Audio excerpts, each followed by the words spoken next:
The agitated wind roared outside, carrying millions of tiny snowflakes with it.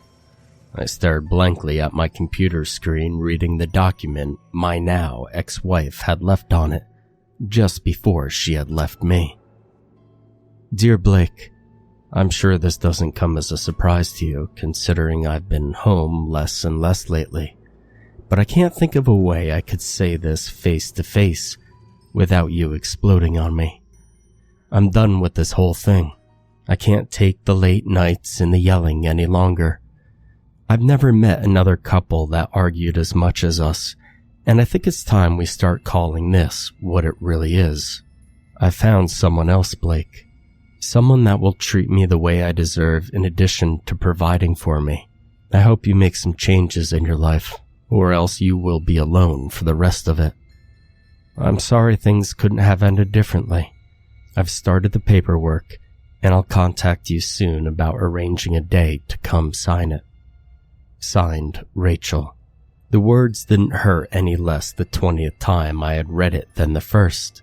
Each moment I thought about it felt like a chain wrapped around my neck, with a heavy weight at the bottom tugging and choking me. Warm tears silently streamed down my face as I closed the document once again. A nightly ritual I had performed since the night Rachel had left me. I wasn't a bad person, was I? I thought. I had tons of friends at work, and even those I had kept in touch with from high school. Rachel and I were just a bad fit, I guess. Just as I was about to open another document, my computer monitor went blank, as well as the rest of the lights in the house. Shit, I muttered to myself. It must have been the storm outside. The snow had pounded my small hometown in Washington for nearly a week straight, but the wires had held on for as long as they could. Realizing that I would be without electric heat, I donned my large brown Carhartt jacket and boots and proceeded outside to the woodpile. The icy wind instantly froze my contacts to my eyes and made my vision blurry.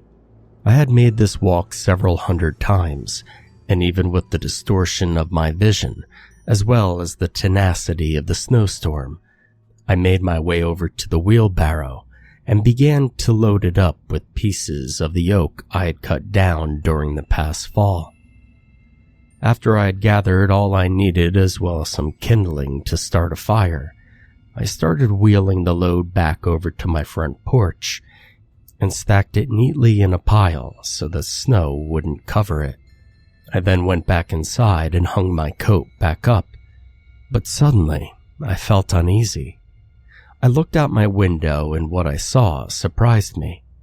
About 200 yards away stood a man wearing a heavy dark coat and a black backpack.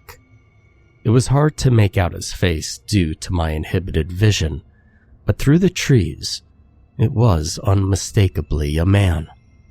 I opened my window and called out to him. "Hey, you lost or something?"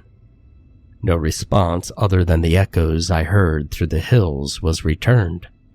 I went over to my living room and grabbed my cell phone off the coffee table just in case I needed to call a tow truck for the man, and I made my way back outside. To my surprise and confusion, he no longer stood there. Not only that, but after surveying the woods around my house, I couldn't find him anywhere. Now this was strange, as I lived relatively deep in the woods and didn't have any neighbors for miles. What would a man be doing walking around in this blizzard by himself? After locking the door with the deadbolt, I went back inside and started a much-needed fire. After giving a few painful thoughts to Rachel's memory, I laid down on my recliner and nodded off. I woke the next morning about 7 a.m. to all the lights in the house turned on that I had left on the previous night. After making a round to ensure I wouldn't have a hefty electricity bill, I cleaned up and put my EMT uniform on. The storm had died down to a few flurries here and there, although the sun was still very much hidden behind the dark gray clouds as I walked out to my truck. I made one last glance around my property for the man I was sure I had seen last night before getting into my old Dodge pickup. The familiar sound of the engine turning on made me realize that I hadn't lost everything along with Rachel, and I hastily sped out of my driveway to the county EMS station, as I had spent a little too much time preparing for work that morning. In the garage that housed the ambulances stood my best friend, Taylor. He walked up to me and gave me a comforting hug and a few pats on the back before speaking. He was fully aware of the situation with Rachel. "How we doing, man? Hey, did your power go out last night too?" he asked. "Yeah, I'm managing. Went out about 10 and it didn't come back on until morning," I replied. "Yeah, well, hopefully the storm won't last too much longer. I'm almost out of firewood." That day went on like any normal day at work. I remember hearing a story on the local news about a man named Roger Patterson who had gone missing a week ago. His family was willing to listen to any leads of his whereabouts. In that moment, I thought of the man I had seen last night, staring at me, unmoving. I got really creeped out, tried not to think about it for the rest of the day. And after coming home that night, I checked my cell phone and my eyes widened a little. A text from Rachel glowed on the glass screen, and I quickly opened it, and what I read filled my heart with a warm rush of hope. "I need to talk to you, Blake. I think I've made a mistake." This one little message almost erased what had been a week of depression and anxious thoughts. Things were going to be different now. I was going to make it up to her and show her what a real husband was. The old Blake had died in this experience, and I emerged from his ashes as the man my wife always needed. I spent the rest of the day doing household chores with a permanent grin on my face. As night fell, I lay on my bed underneath the thick blankets. The conversation I had with Rachel on the phone a few hours ago remained fresh in my mind. We had decided to meet for lunch the very next day and talk about the feelings we had, about reconsidering things, and to see if we could make our relationship work. It took a lot for me to hold back what I wanted to say to her over the phone. I wanted to do it in person, so she could see that I could be a sweet and thoughtful guy after all. I love Rachel more than anything in the world. It just took almost losing her to realize that. Just then, the power went out as darkness engulfed the room. I grunted in frustration and got up to once again make a trip for firewood. This time, I grabbed my pistol just in case the man I had seen the previous night showed up again. I made the second trip to the woodpile without seeing the man, but once I'd made it back inside my house, I once again glanced through the window to see the dark figure facing me. He was standing in the same clearing, but about 100 yards closer this time. The white snow glowed blue in the moonlight, and the snowflakes danced along with their shadowy counterparts.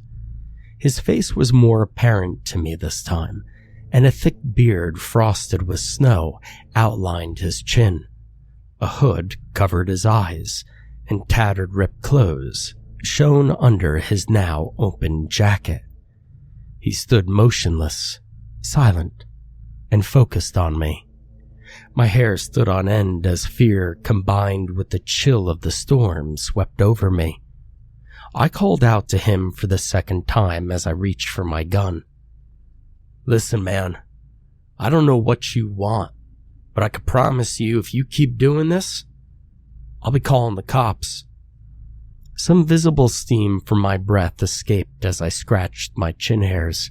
The man stood motionless until I made a couple of steps towards him.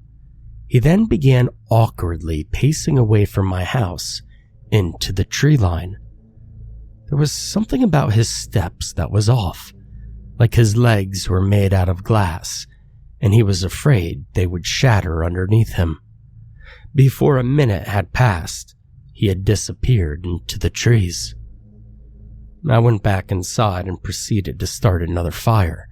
It was easier this time, as the first one had not completely gone cold. I grew more and more concerned about this man. What if he broke into my shed and took my expensive power tools? What if he broke into my house? I tried not to think about it and started thinking about Rachel instead. Her fair skin and brown eyes complemented her complexion in a way that made me feel lost in her when things were good between us. I couldn't let her slip away. I wouldn't let her slip away. I looked out my upstairs window for any sign of the bearded man in the woods, and I saw nothing through the thick Arctic clouds of powdered snow that raced in front of me, almost tauntingly. I had trouble sleeping that night, and maybe it was just the anticipation about seeing Rachel, but I couldn't help feel on edge. I tossed and turned before checking my cell phone again and reading the message Rachel had sent me. I think I've made a mistake. You see, the words resonated with me as I felt I'd never made a bigger mistake in my life than treating her so badly. My mind fixated on memories of being with her as I slipped into the unconscious world of sleep. The next morning behaved similar to the previous one. I woke up at 6:30 instead this time, so that I would have enough time to check my shed for anything the bearded man might have stolen last night. Nothing was out of place. If the man was so interested in stalking me, why would he not have taken what he wanted when he had the chance? I wasn't going to chase after him in the blizzard, and I spent the morning getting ready and making sure everything valuable was locked up before heading to work. Taylor wasn't at the station that day. He had taken off for illness and asked a coworker of ours named Caitlin to take over his shift. She was relatively good friends with Rachel, and we spent the morning in between calls talking about things I should say to her to show how I really felt. "I'm actually really proud of you, Blake," she said. "It looks like you're really trying to make change, and she'll see that. Don't worry about saying exactly what she wants to hear. If you just tell her how you feel, I'm sure she'll come around." "Thanks, I really appreciate it," I said. "It's all I've been able to think about the past couple of days, and I know she's the only woman for me." Now, there weren't many calls that day. Not many people out there doing things in fear of the storm. There were only a couple of minor car wrecks from people trying to drive their little town cars through the mountains. After work, I went to see Rachel. The anticipation could be cut with a knife at this point, and when our eyes met, she instantly ran up and hugged me in the cold air. With tears streaming down both of our faces, we kissed for a long time. "I missed you so much," I said, almost choking through tears. "I missed you too," she whimpered back. That moment was one of the best in my entire life. I felt like a piece of me had been restored, and that I would never let it slip again. I'll never forget that scene, surrounded by the street lamps already illuminated, even though it was only around 5:30. We talked for hours at the restaurant, then agreed to spend the day together tomorrow. I couldn't wait. As we departed, I gave her one long kiss goodbye and told her to drive safely. She echoed the same back to me, and we both walked away into the night feeling fulfilled. The drive home was filled with so many good thoughts and memories of Rachel that I almost forgot about the man that was sure to show up tonight. I called Tyler and asked him if he wanted to come over and watch a movie or something, since we really hadn't seen each other outside from work in a while. That was the excuse I used anyway. I wanted another person around just in case the bearded man got brave. He obliged and said he would be over after he took his daughter to her grandmother's. I prepared a fire beforehand, just in case the power went out again, and wouldn't have to trek out into the blizzard, or look at the creep who decided his favorite pastime was fucking with guys trying to make an honest living. After a couple of hours of social networking and web browsing, my computer screen went black again. Of course, I said, almost as if I were talking to the man that was surely standing outside. I looked outside, and there he stood. This time, things were different though. He was much closer to my house this time, only about 10 yards away. His face shot up to meet me at the second-story window. I was terrified now. I looked down, unable to remove my gaze from his frozen body as he started sprinting towards my front porch. I ran over and grabbed my gun from under my pillow as I heard a large crack and the sound of shattering glass downstairs. Fighting through every thought that told me to stop and hide upstairs, I silently crept down each step, making as little noise as possible. I felt a freezing breeze roll in from the window the man had just broken. It made me flinch and almost lose my composure. I've never been so fucking cold in my entire life, I thought as I took a deep, silent breath. Without a second thought, I whipped around the corner brandishing the gun, but found an unexpected sight. The bearded man lay face down with half of his body hanging over the windowsill. He was motionless, not even breathing, and I honestly couldn't decide whether to call the police or shoot the guy myself for the obvious home invasion he had just committed. "Look, I'm gonna call the police," I said with a shaky voice. The wind chilling my bones was unbearable and made my movements stiff and slow. And just then, I gasped as the man's head fell off of his body and rolled over on the floor next to my foot. I could see now that this was not a prankster, burglar, or even sort of natural man. I saw his face clearly now. The skin on his cheeks was blue and cracked from what looked like days spent in the elements without shelter. His glassy eyes were black and shriveled. His lips were frozen shut, encrusted with blood. A look of despair and misery shone in this horror, and I vomited after seeing it. After I had composed myself, I saw a thick, black, tar-like substance start to pour out of the hole where the man's head once rested. It oozed out onto the floor for several minutes before dripping to a stop. I backed away, not knowing what diseases or parasites this man carried. Looking down at it, I saw something else that chilled me more than the sub-zero temperature. I looked down to see two large eyes open in the pool of filth, as well as a large tooth-filled mouth open wide. I screamed and I ran upstairs. I slammed the door shut and frantically looked around for my cell phone. I cursed when I realized I had left it downstairs, and without the power for the landline, there was no way I could reach the police. I stared at my door with the gun pointed at it. I didn't know what good it would do for a creature like this, but it was my only defense. I heard the thing making sloppy, wet steps up the stairs towards my room. I heard it lay against the doorway and stop moving. The door to my room had no crack underneath for ventilation, so it was stuck on its side of the hallway. Or so I thought.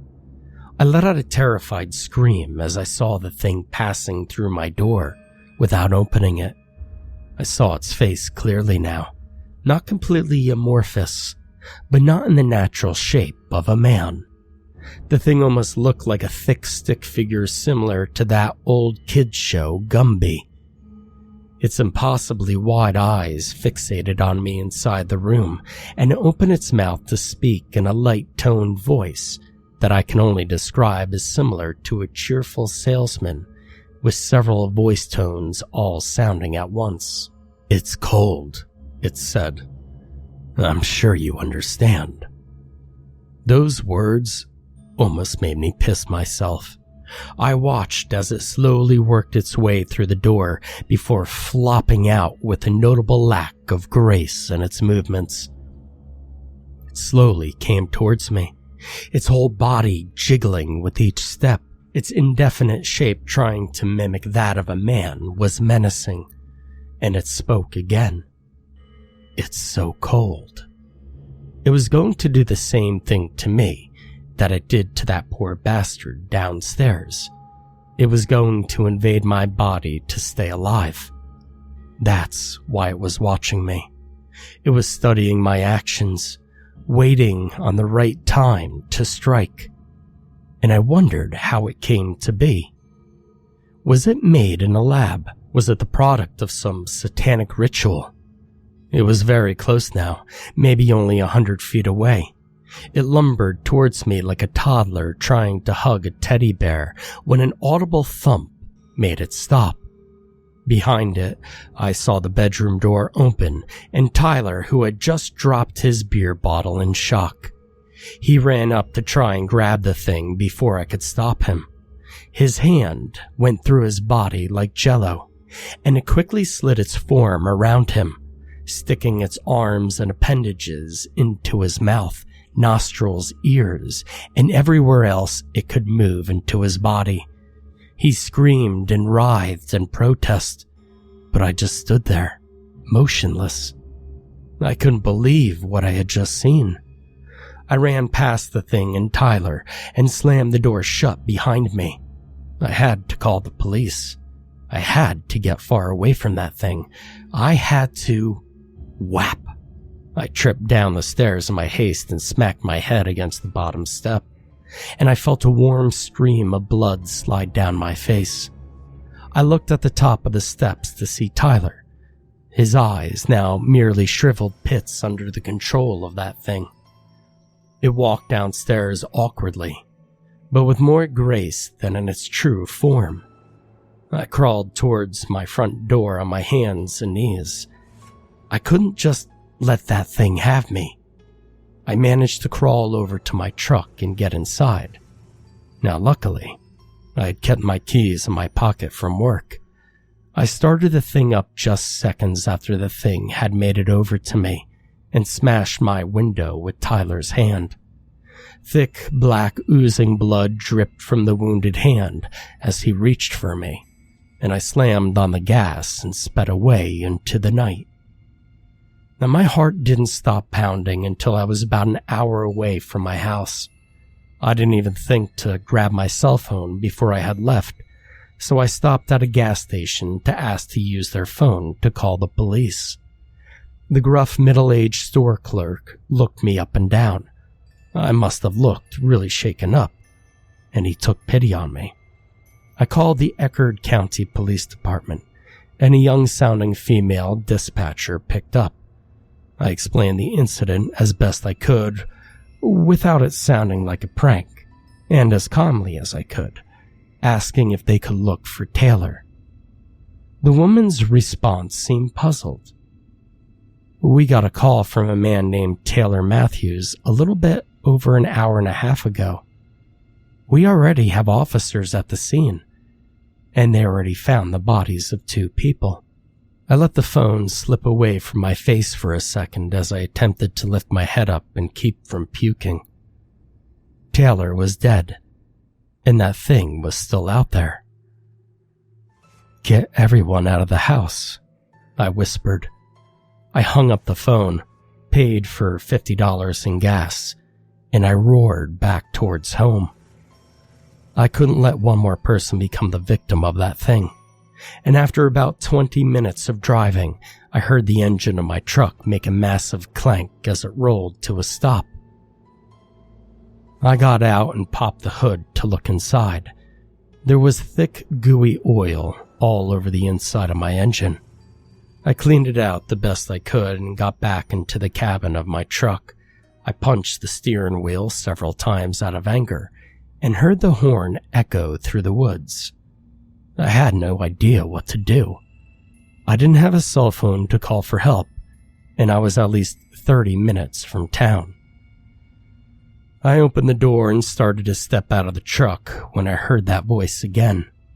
The inhuman timbre of a being that I didn't understand. "It's so cold," it said quietly. I looked back to see that thing's cheerful eyes and mouth staring at me with an enormous grin, its body resting, half-formed, sitting in the passenger seat of my truck. Its mouth oozed black liquid as it spoke. It grabbed me with its disgusting appendages. "I'm sure you understand,"